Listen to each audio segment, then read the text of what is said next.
Hey everybody, it's Al with CAD/CAM Wizard, and today we're going to talk about steps we can take to improve our finish. In this example here, you can see we have fuzzies on the wall, we're getting chip out, and you can also see our text is fading as we're moving down in our project. So let's go ahead and take a look.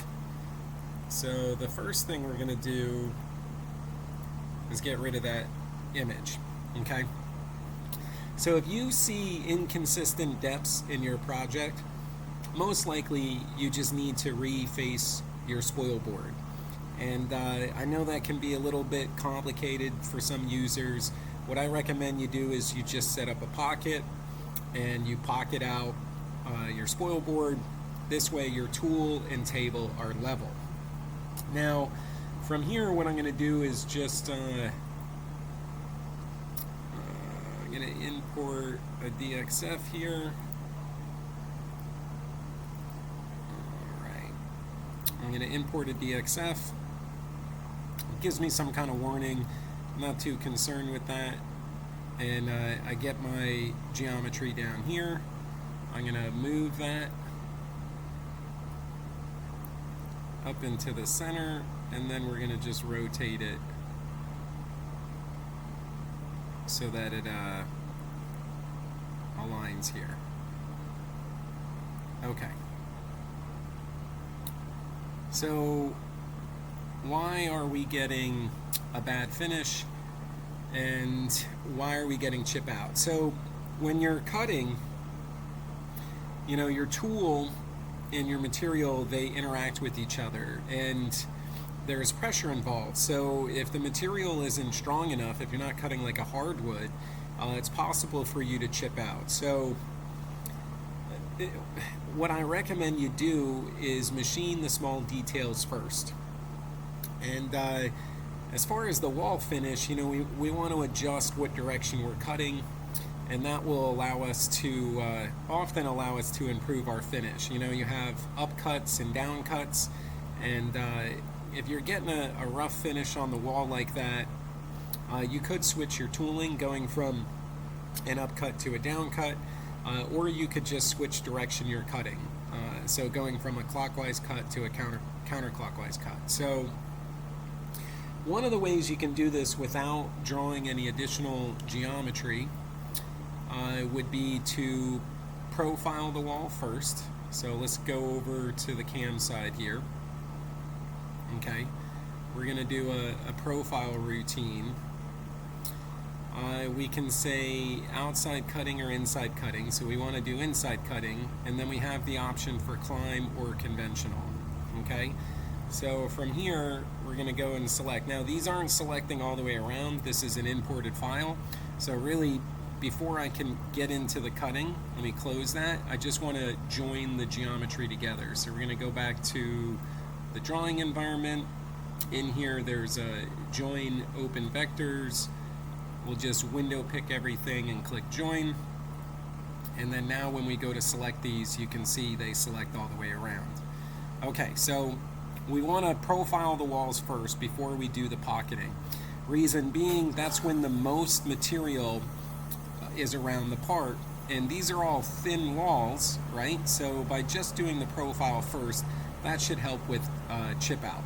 Okay, so we're going to go to profile and we'll select the ones we want. Now if you select one and then go to select the other, you can see you lose your selection, so you're going to hold shift as you select your shapes.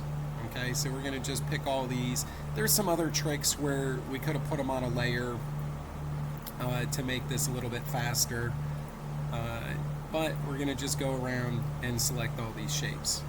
Okay, so we got all our shapes, we set our depth, we're going to do an inside cut, and then over here you're going to see your direction, climb or conventional. So this is whether you're cutting clockwise or counterclockwise. What we're going to do is just calculate this. We'll get a preview here. Let's slow the speed down.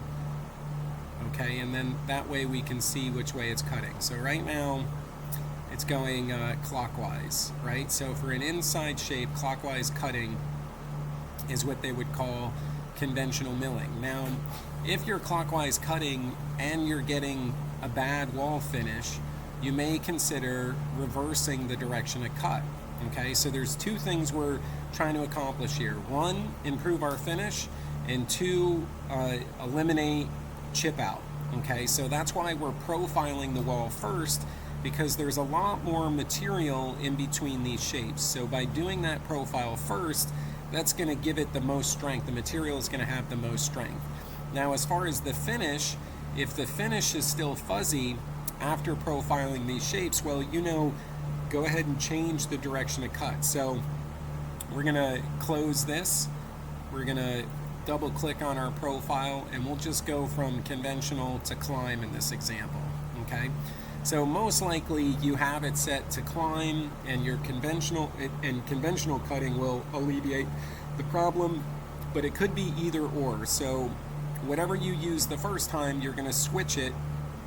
You cut, you look at your result.